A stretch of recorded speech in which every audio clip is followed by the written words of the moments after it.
But it was sad to see that a lot of masjids are just kind of abandoned.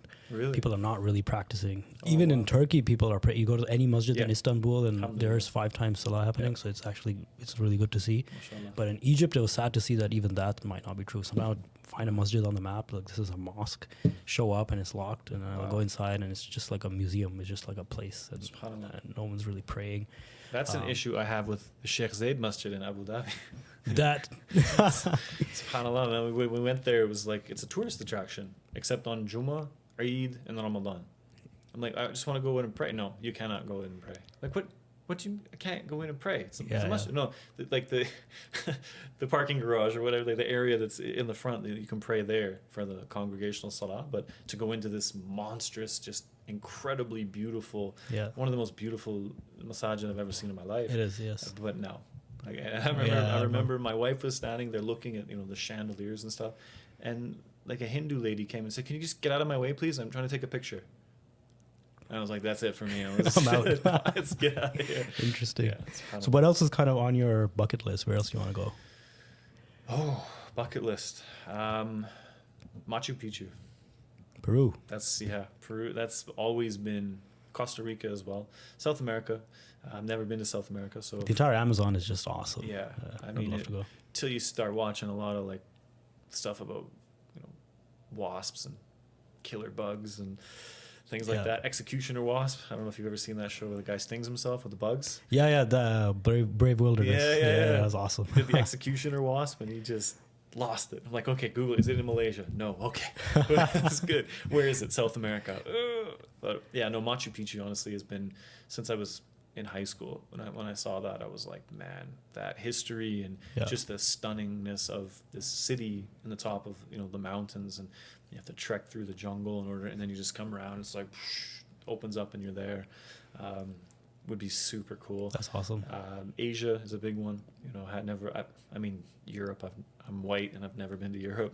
Turkey was as Europe as I've ever been, so maybe, but I really have no. I guess Spain. I lied. Sorry, Spain's in Europe too. Yeah. Spain was good. Alhamdulillah, very beautiful country. A lot of rich history and a lot of Islamic history.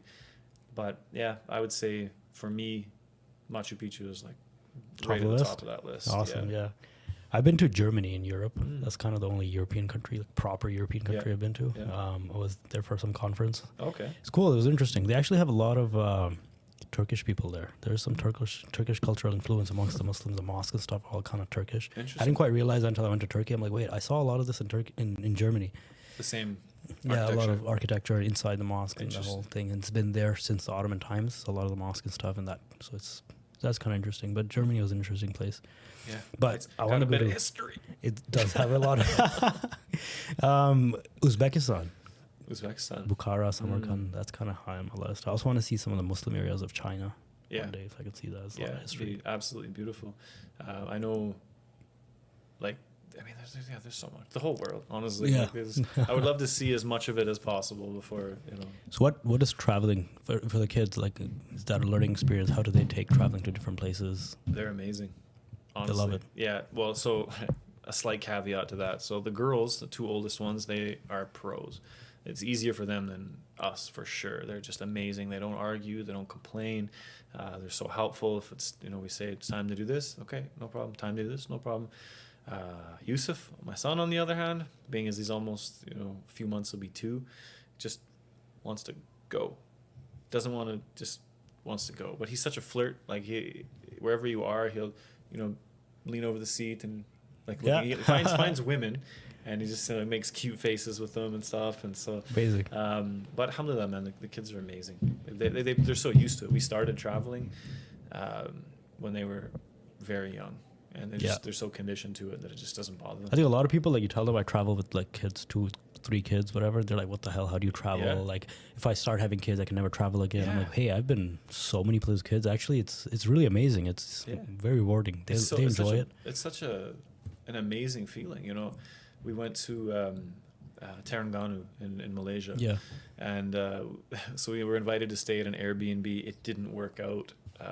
So we went with some friends of ours, and we're like, after one night, we were like, so you guys just want to go? Yeah. So we ended up at a resort I can't remember the name of the resort. It's an interesting one, but it's just stunningly beautiful, and very cheap, like cheaper than a decent hotel here, and beachfront, like you name it, just phenomenal. And seeing the kids in that environment, you know, even if it's just playing on the beach, right? Like they're so able to adapt to their circumstances at such a fast interval that it's amazing to see, you know, and seeing them grow up like that, where, you know, they've been to difficult places, you know, they've been to the biggest refugee camps in Lebanon, they've been to, you know, they've been to the Judean desert, and handed delivered food to people who don't even have running water, and they're living in tin shacks because they were displaced from their homes.